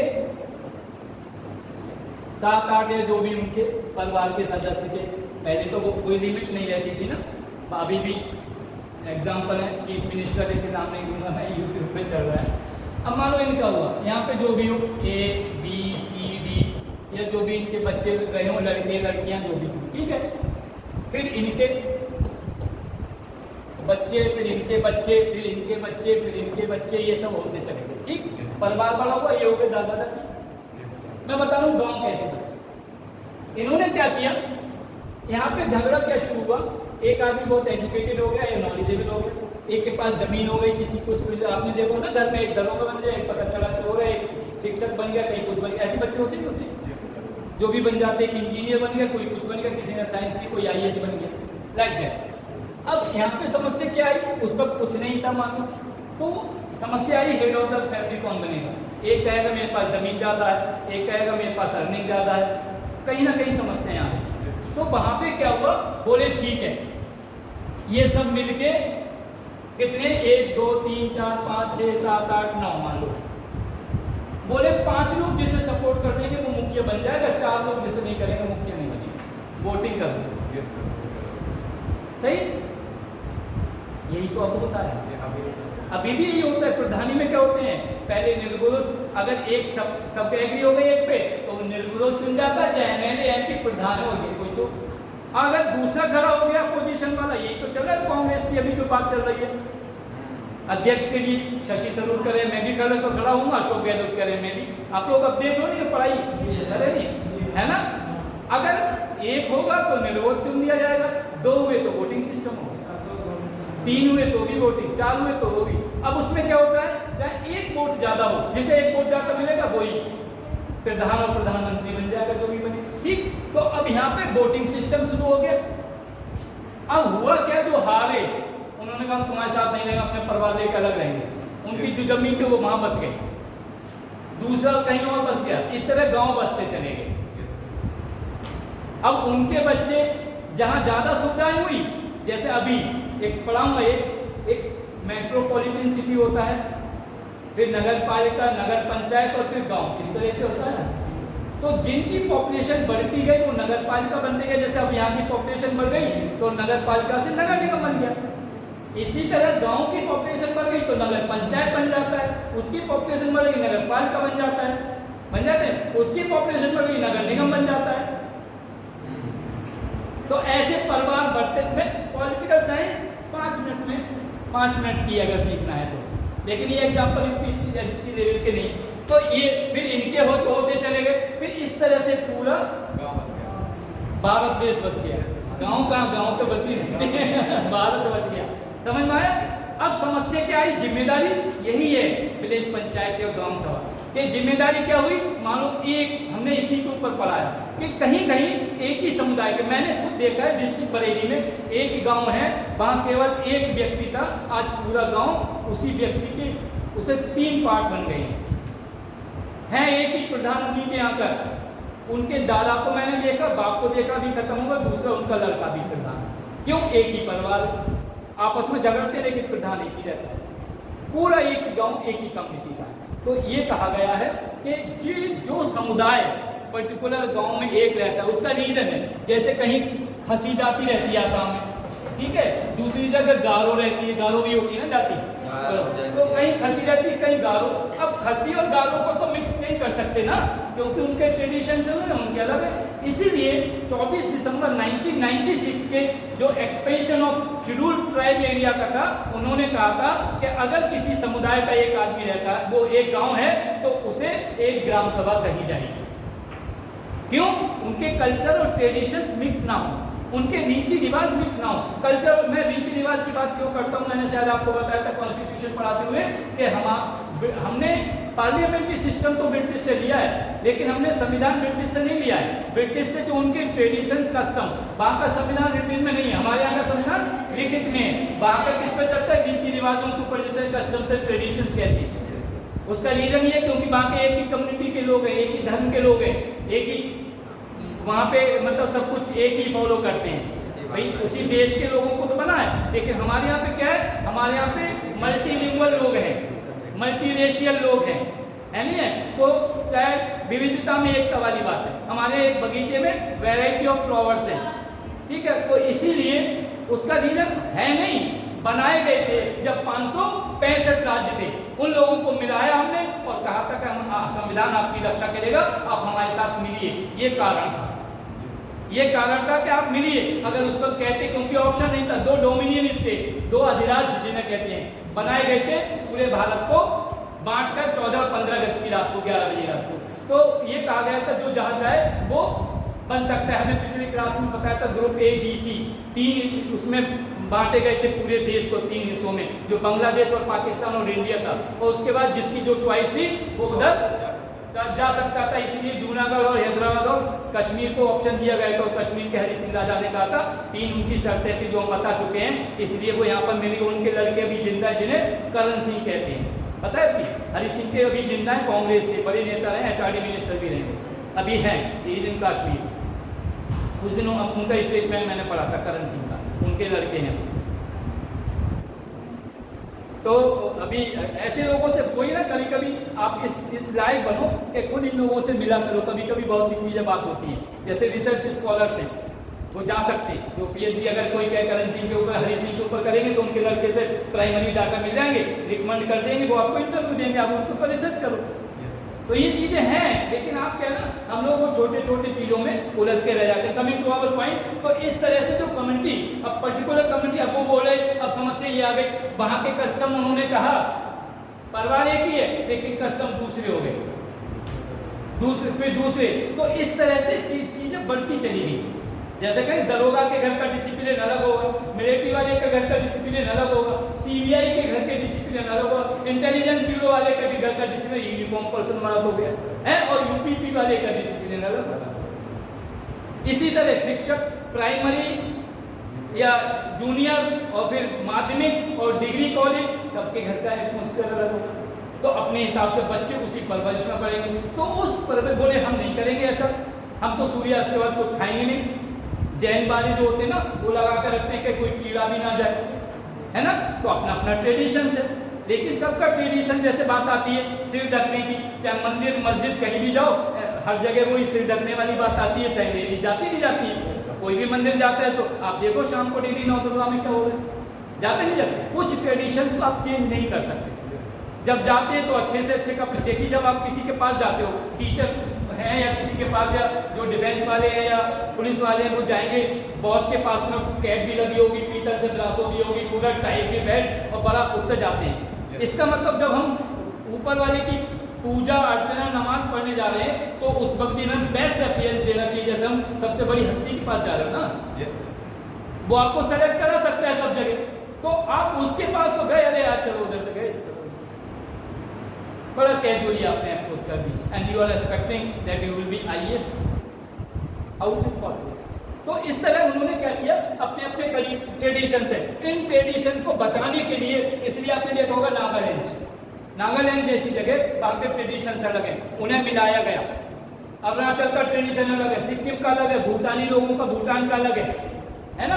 तो इन ट्रेडिशंस के लिए शेड्यूल्ड एरिया में 1996 में कहा गया कि वहाँ पर अगर कोई गांव में पर्टिकुलर कम्युनिटी का है, एक समूह, एक ही समुदाय रहता है, तो उसे एक ग्राम सभा कही जाएगी, ये उन्हें दिया गया। इसीलिए वो आज हमारे साथ पंचायती राज व्यवस्था में है। नहीं तो पता चला जो पड़ोस का गाँव है, एक गाँव ऐसा है जो आधा पाकिस्तान में आधा इंडिया में, बीच मैंने बताया था बीच में होकर जाती है, उसके कौन सी line of actual control, LAC, है ना। उस दिन बताया तो LOC LAC में फर्क नहीं पता। LAC क्या है और LOC, एक ही बात बता तो कान दो ही हमारे, 4 आदमी बात करते हैं। सर LOC जो है वो लाइन है जिसपे अभी भी सीज़फायर वाली लाइन है, जो लाइन आपने कहा चाइना और इंडिया के बीच में कौन सी रेखा कहलाती है, चाइना इंडिया के बीच में, और डूरन और पाकिस्तान। मैं इनकी डाउट करने क्लियर करने के लिए पूछा था आपसे।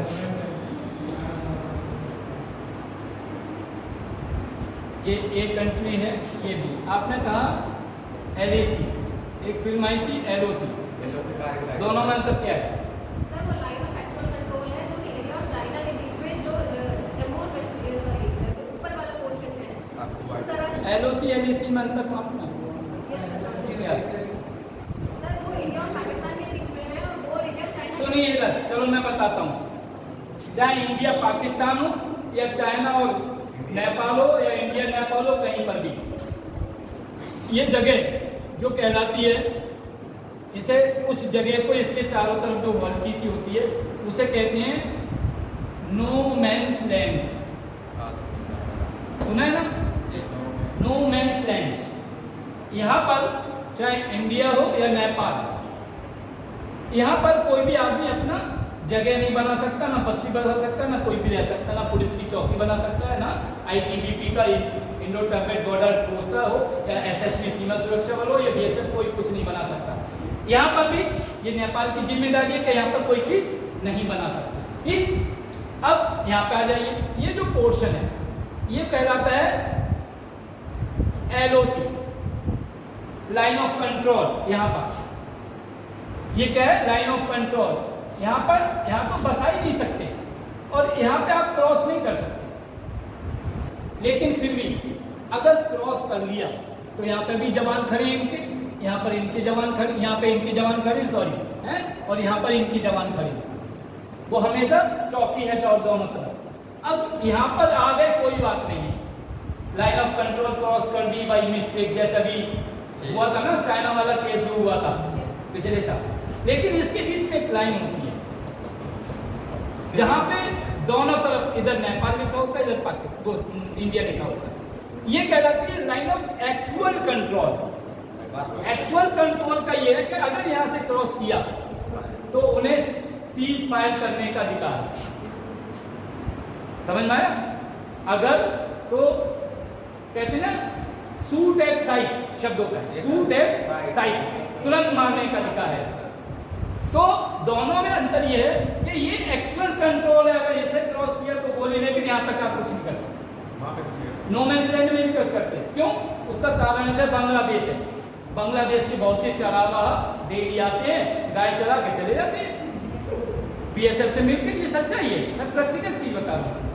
तो बहुत सी ऐसी जगह होती है, अभी देख लो 15 अगस्त पे मिठाइयाँ खाई इंडिया पाकिस्तान वाले सब जवानों, खाई थी नहीं, लेकिन जब शाम को जो परेड होती है उस वक्त क्या होता है पता है, एक दूसरे को पूरी ताकत दिखाते हैं। That is different issue.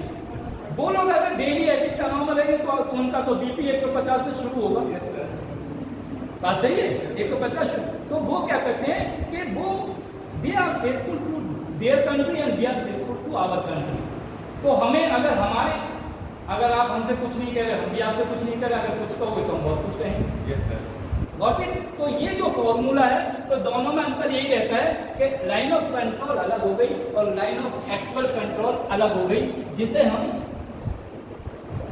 ये एक्चुअल कंट्रोल की होती है, ये कंट्रोल की। ये यहीं का नहीं है, ये बॉर्डर खाली इंडिया नेपाल की बात नहीं है, ये इंटरनेशनल लेवल पर UNO को पता है कहाँ कौन सी पैराफेरी है।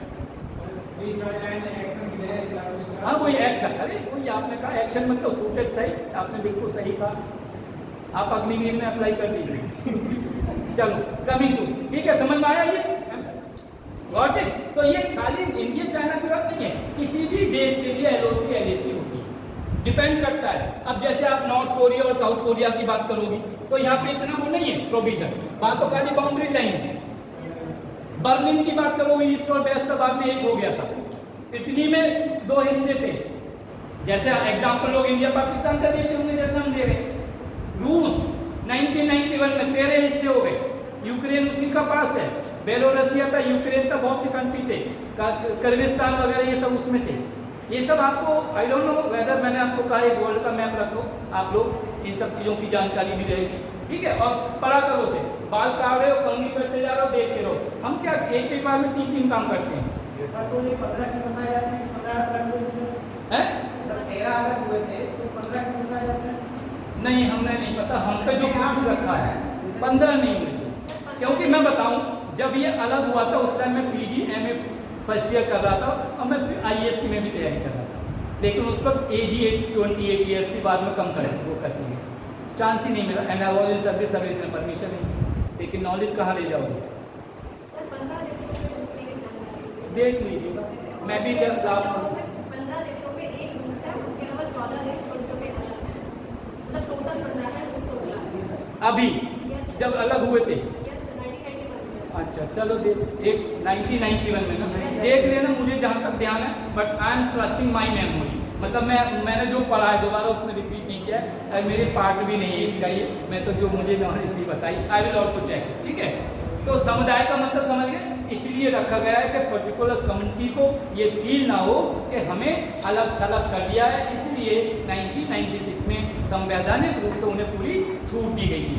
तो पॉइंट नंबर 2, दूसरा क्या कहता है इसका उपबंध,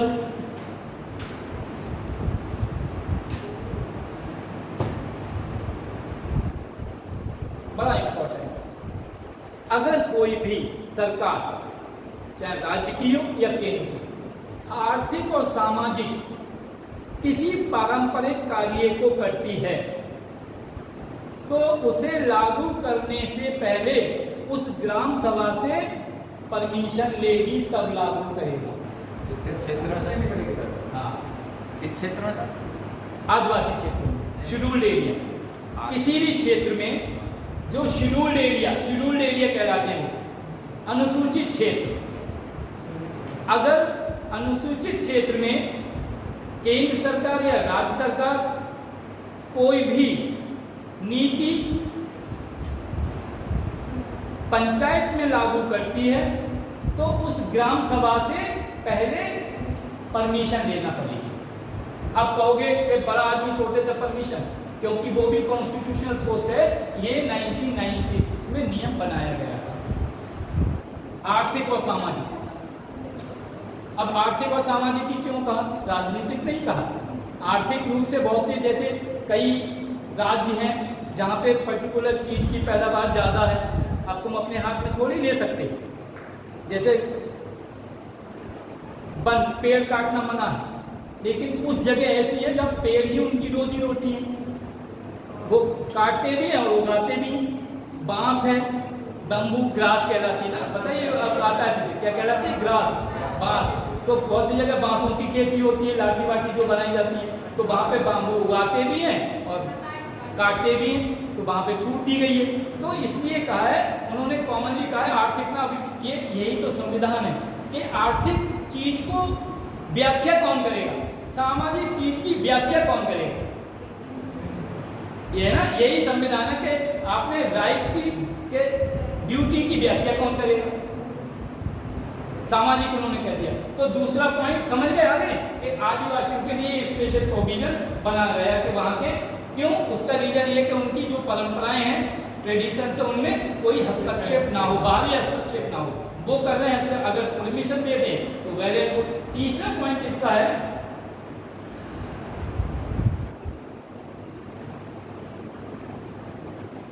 कि अगर किसी शेड्यूल्ड एरिया में खनिज है, खनिज समझते हो ना, रॉ मटेरियल कुछ है, और वहाँ के गौड़ वन जो स्पेशली कुछ वन होते हैं ना, जैसे देवदार के वृक्ष है, या कर्नाटक का केस है जिसमें चंदन की लकड़ी का जो होता है, अगर उस एरिया में है, वहाँ पे ज़्यादातर उस तरह के लोग रहते, तो वहाँ पर खनिजों की और जो गौड़ वन स्पेशल जो वन है, उनकी भी परमिशन ग्राम सभा से लेना पड़ेगी, तभी उनका खनन हो सकता है, नहीं तो नहीं हो सकता।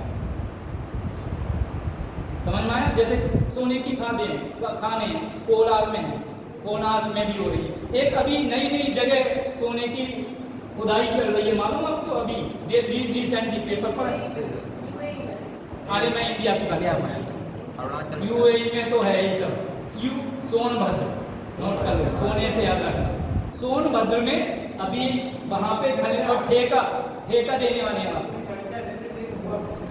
अभी मैं लेटेस्ट बता रहा हूँ, चर्चा मैं इसीलिए कर रहा हूँ ना, चर्चा हो तो रही है, देखो हो रही नहीं हो रही है चर्चा। तो अभी टेंडर निकलने वाला है उसका, डालोगे क्या टेंडर? चलो, टेंडर निकलने वाला है। तो ये जो खनिज होते हैं ना, इनका अब देखो, अब कहोगे जितनी खनिज संपदा, आपको चांदी के सिक्के मिल जाए किसी जमाने के, अभी बरसात में, पता है आपको, पुलिस पकड़ लेगी, या नहीं तो सिक्के देना पड़ेंगे आपको। लेकिन वहां पर ऐसा नहीं है, वहां पर खनिज है तो आपको परमिशन लेना पड़ेगी, क्योंकि ये संविधान में लिखा हुआ है।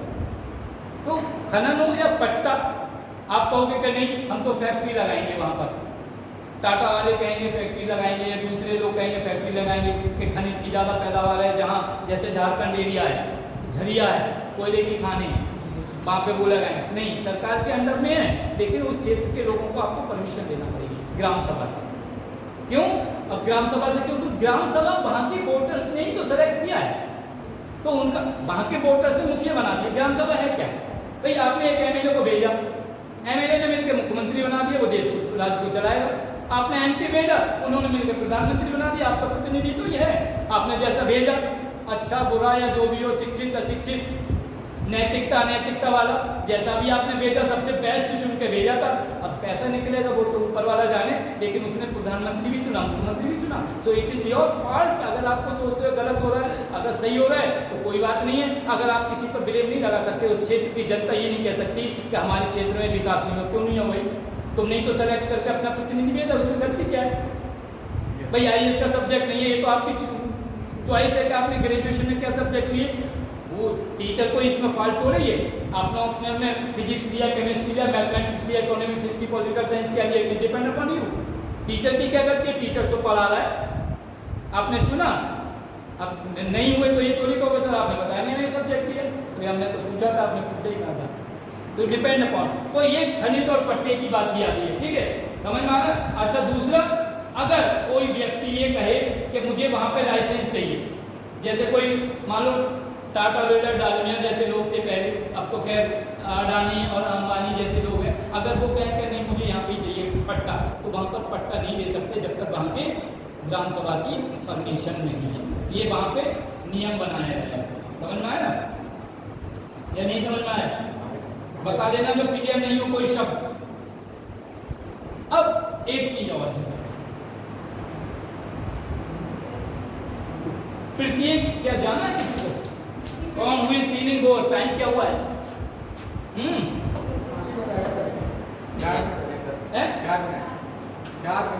4 मिनट में।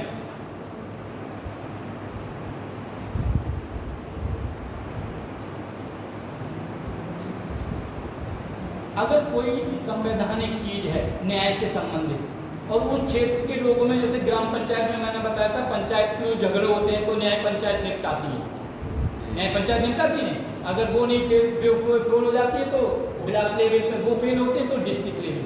लेकिन यहाँ पर क्या है कि यहाँ पर अगर किसी समुदाय विशेष में आपस में झगड़ा हो जाता है तो उनके जो तरीके हैं पंचायत के ट्रेडिशंस, फिर वही बात आती है, जो उनके ट्रेडिशंस हैं उसी हिसाब से निपटाएंगे।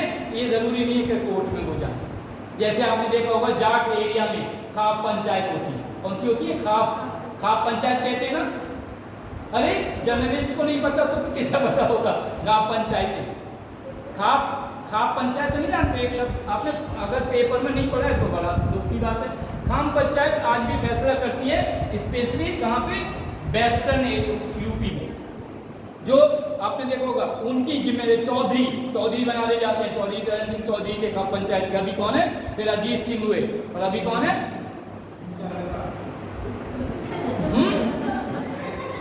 क्या बताया उन्होंने? अरे वो उनका लड़का, नाम मैंने नाम पूछा, क्या नाम है अजीत सिंह के लड़के का, जिसने मुलायम उनके अखिलेश सिंह के साथ में गठबंधन किया था? ऐसे कर रहे हो क्या? अभी आने वाला क्या जसवंत करके है क्या मतलब? अभी पूछ लेंगे कहाँ से एमपी है। तो रक्षा करना है, ये उनका कार्य। खत्म कर रहा हूँ इसके लिए। 5वां और लास्ट पॉइंट है इसका कि उनके लिए जो भी पंचायत के अधिकार हैं, आप उन्हें, ये वो हैं जो संवैधानिक अधिकार दिए कि उन्हें अपने उसके तो है ही अधिकार न्याय करने के लिए, लेकिन आप कोई भी राज्य सरकार उन पर कोई, जैसे उस राज्य में तो जैसे ईस्टर्न सेक्टर में एक उसमें कई कम्युनिटी है ना, उन पर कोई भी अपना नियम कानून थोप नहीं सकते, उनके ऊपर अपना कानून थोप नहीं सकते। और उनके स्वशासन के लिए उनके लिए कुछ शक्तियाँ दी जाएंगी। जैसे ग्राम पंचायत को शक्ति दी गई है ना, क्या? बाजार करिए, उनसे पैसा उगाही करिए, अगर नहीं कोई दे रहा है तो उसे बंद कर सकते हैं आप, कल से बाजार नहीं आओगे। मेला उगाही करिए, उन पर नहीं आ रहा है तो उसे मेला से बाइकाट कर सकते हैं। यहाँ तक कि पंचायत को चाहे तो, जैसे ट्यूबरकुलोसिस का मरीज है, पहले आपने देखा होगा गाँव के बाहर झोपड़ी डाल देते थे और उसे रहना पड़ता था, या कोई संक्रमित ऐसी बीमारी है जो फैल सकती है, क्षय रोग है, कुछ ऐसे लोगों को बाहर निकाल सकती है। इसी तरह ये कह रहे हैं कि जो शेड्यूल्ड एरिया है वहाँ पे इतनी छूट होना चाहिए कि इन लोगों को स्वशासन के लिए प्रेरित करने के लिए इन्हें कुछ अधिकार और शक्तियां दी जानी चाहिए, इन्हें अधिकार और शक्तियां दी जानी चाहिए। अच्छा, वो कैसे कैसे अधिकार है? जैसे बड़ा इंपॉर्टेंट है कि उस गांव में किससे संबंधित, नशे से संबंधित, या जैसे शराब की बिक्री होती है हर जगह, मान लो उन्होंने कह दी, नीतीश ने कह बंद है, लेकिन कुछ एरिया बिहार में ऐसे जो शेड्यूल्ड एरिया है वहाँ आप बिक्री बंद नहीं कर सकते हो चाहें तो। पता है आपको? नहीं। उसमें मैंने एग्जांपल इसलिए दिया, वो एग्जांपल देते हैं जिनकी आपको नॉलेज होती है। तो उन्होंने कहा कि किसी भी मादक पदार्थ की बिक्री को सीमित या बंद करने का अधिकार ग्राम सभा का है, ना कि पंचायत राज का। ये विशेष अधिकार है।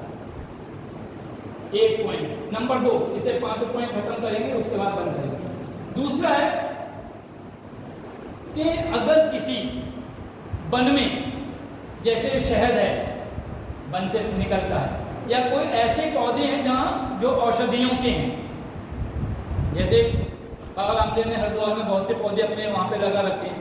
अगर कुछ ऐसे पौधे हैं जो औषधि के काम आते हैं, या उसे जैसे नीम है, पहले नीम का था कि काटने वाटने के बहुत, तो उस कोई भी वन संपदा को बिना उनकी परमिशन के उसे किसी रजिस्टर्ड उसमें नहीं ले सकते, वन औषधि। तो इसका ये मेन पॉइंट कि जो वन उत्पाद हैं उनका स्वामित्व इन्हें दिया जाए, ये अधिकार दिया जाए। जो हमने कहा था अधिकार और शक्तियों की बात की, कि जो उस वन क्षेत्र में जो चीज़ पैदा होती है उनका अधिकार उन्हें दिया जाए, इससे उनकी आर्थिक स्थिति सुधरेगी नहीं।